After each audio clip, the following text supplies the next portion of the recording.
are tuned in to The Real and the Raw with Queen Renny. What's up, y'all? Welcome to The Real and the Raw. I'm your host, Queen Renny. Welcome back. It's your girl, Queen Renny, and you are tuned in to The Real and the Raw. So, thank y'all for tuning in for episode 2 of season 2. Yes, we're lit. I just want to start off by keeping it real and raw, which is what this podcast is all about, and let y'all know that my heart is super heavy recording this podcast episode right now. Obviously, in light of the Jacob Blake situation, the fact that there still hasn't been any justice for Breonna Taylor, and then also finding out that one of my own youth has lost their life. 2019 and 2020, if we being all the way real and raw, has just been crazy. I mean, just the amount of things that have happened back to back to back just seem to be mind-blowing, crushing, heartbreaking, and traumatizing, really. And the one that impacts me the most is the loss of one of the teenagers that I have worked very closely with and know, her family, and it just hurts. I work in Oakland, California at East Oakland Youth Development Center, and I work, smack dab in the heart of Oakland. And so every year, my teenagers, every summer, they seem to be experiencing the loss of friends for whatever reason. And I've always, prayed and said, oh, how thankful I am that it's never actually been one of my babies, is what I call them, my babies, because they are. I get to know them on such a personal level, y'all, that they really, become like children to me. And then once they become adults, they're like little sisters to me, or brothers. So, and just, I've always prayed that it wouldn't be one of them. And so the fact that this day is here, and it's one of the most sweetest, kindest, smartest young women that I know, just turned 18, just graduated from high school, had a promising future ahead of her. And I just feel so heartbroken for her mother, her father, her siblings, all of her cousins, all of her family members who lost this beautiful soul. And just like, I feel for the family members of Jacob Blake, and though he survived, thank God, because that is not what was intended, but though he survived, the traumatic effect on his children, on him, the physical effects on him, that he's now paralyzed from the waist down. And it just continues to perpetuate the same narrative that we know with police and African Americans in this country. And unfortunately, the narrative continues of unjust situations never turning into just situations. And that is literally what leads me to, the family of Breonna Taylor, and the fact that there's literally not been any arrest in her case. And it's just sickening. It's disgusting. And then we go to George Floyd, where, yes, there was an arrest, but there's still other officers that should be held accountable, and they're not. It's same for Ahmaud Arbery, and they weren't police officers, but still, our black bodies are going unprotected, and it's nothing new for us. We've been fighting the same fight, and people have been trying to control how we fight. Oh, you can't do this. You can't protest. You can't riot. You can't loot. But then when we're nonviolent and we don't antagonize, or actually, because we never antagonize, but respond to being antagonized, we're still shot down, killed. Our leaders are still being assassinated. Our progressive programs and parties like the Black Panthers are still being dismantled, and and infiltrated by our own government. So it's just the same story. Everybody knows, and if you don't know the history of policing in this country, it literally started with slave catchers. Same with the history of the use of canines in this country. Started with hunting down human beings, and sometimes they would allow their dogs to eat these bodies, these our ancestors, our family members. They would allow them to eat them sometimes when they would catch them. They would use our babies as bait. This is nothing new, and all it is that you're seeing what happened back then in live time today, because we have cameras and video and social media. But this is nothing new. The foundation of police in America has never changed. The way that the Constitution is set up to allow these things has never changed. And it's really not even just the police. It's the judicial system that we are really upset at, that continues to let these officers get off with no consequences. Yes, we're mad that the officers go untrained and are actually acting out on these heinous acts, but it's also the bigger picture of the judicial system that continues to let it slide and let it slide and let it slide and let it slide when it comes to Black bodies being the victim. And it's so tiring, you guys. It is exhausting. It is enraging. It is it's so hard to explain, because unless you really have been through it, experience it on this type of level, I can't give you the amount of words to actually help you understand.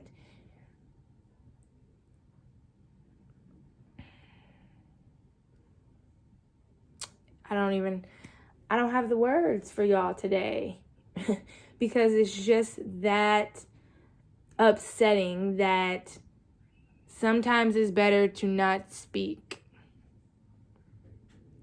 And sometimes we have to recognize when we need to just marinate and figure out what the best next move is that's going to be impactful, that's actually going to create some change. And it doesn't matter how you feel that you may go about that. Do what you think is best. But as long as you are continuously acting with love and true intent to no longer allow certain communities to be plagued by racism and oppression, by any means, take care of your business. Because if we don't do it, if we don't make it happen some way, somehow, who do we think is going to do it for us? Nobody so far. Nobody has been brave enough to not ride the fence. Nobody has been brave enough to change legislation. Nobody has been brave enough to convict, prosecute these dirty cops. Nobody has been brave enough to make sure that we all have the same type of health care, education, upkept neighborhoods. Nobody has given a damn about that. So when are we going to finally recognize that we have to all come together and do this somehow, some way? And it's starting to happen, and it is beautiful. But don't just ride the wave for the momentary aesthetic of your social media. Continue to do it when nobody's looking. Continue to bring up the statements. Continue to call out your friends that make slick comments, that perpetuate racism and oppression. Call out your teachers, your managers, your family members. Call them all out, your politicians. Show up at their offices. Do whatever it is in your power. If you can't be at the protest, that's okay. Make some phone calls. Write some letters. Send some emails. Donate to the causes. Spread the word on social media. Uplift the voices that have experienced this wholeheartedly, that have done the research. Do whatever you can to create some type of change, because look, if it doesn't happen, then our children, our grandchildren, their grandchildren are going to continue to suffer for what? Simply because some of their family members didn't travel as far out of Africa as others. If we're really just keeping it real, if we're talking about shades and color and skin tone. Because what is race It's not real. It's a made up thing. We all just got different shades on the outside because of where we decided to migrate when our ancestors decided to venture out from Africa. So what? So what? It's that simple. That's all it comes down to. Because I produce a darker skin tone than others, they don't receive the same treatment. They're not looked at as human. They're not as valued as others in the healthcare, in the judicial system, in the Constitution, in the education system, in anything. Yes, we fought very hard to be able to have the same rights as others, the simple basic human rights that anyone should have born into this world. Yes, we fought. We've died to get those rights. Yes, we've come a long way, if that's what we want to say, just because we're not still physically in shackles, but we still are living within systems that are just the same as being physically in shackles. When you have systems that literally drop drugs and guns into certain areas and then make sure those same areas don't have the same access to food and jobs and proper education, and then pin those same areas as dangerous, ill-informed, uneducated, dirty criminals, that predators, as your presidents have said. But nobody wants to recognize how it got that way. Nobody wants to recognize that any human being that is deprived of their basic needs is going to result to survival mode. And in survival mode, you're willing to do anything that you can to provide for your family to keep them alive. And then when you're provided guns and drugs as a means of money and territory to claim and make sure that you can keep that family fed and protected by your own government that's supposed to assist and uplift you, and no, it's a whole setup. It's a whole setup, man. That's all. I don't have too much more to say to y'all. Like I said, it's crazy, and not enough of us are enraged and ready to act out in any way that we can. And at some point, y'all are going to have to call out your closest friends, your closest family, your closest co-workers. And call them out to make sure they're aware. Call them out to make sure they stop perpetuating these issues. Call them out to give them tips and tools on how to be progressive and how to join and to not just be an ally, which means that there's mutual benefit, because nobody should be gaining anything off of the Black liberation of Black people except for Black people. So we don't want an ally. We want an accomplice. Somebody who is down to take the same beating, to sit in the same jail, to stand in front of you at that protest when the police come to you with mace or bullets or whatever it is. And an accomplice is somebody who's down to ride, down to die, no matter what. And they have no physical, mental, emotional gain out of it at all. Economic, whatever, none of it. They're simply doing it for the betterment of the other person. That's what we want. Doesn't matter what you look like, what background you come from. That's all I have to say. So with that being said, y'all, stay safe. Stay intentional. Do your research. Try to be aware. Try to act out the best way that you know how. Reach out to your Black friends, brothers, sisters, cousins. Make sure they're okay. Check on them. Don't argue their experiences. And once you gain knowledge, go spread it to people who aren't as aware. Go spread it to your racist friends, co-workers, and cousins. Y'all, because, man, we's tired over here, okay? Oh, I know that was a lot.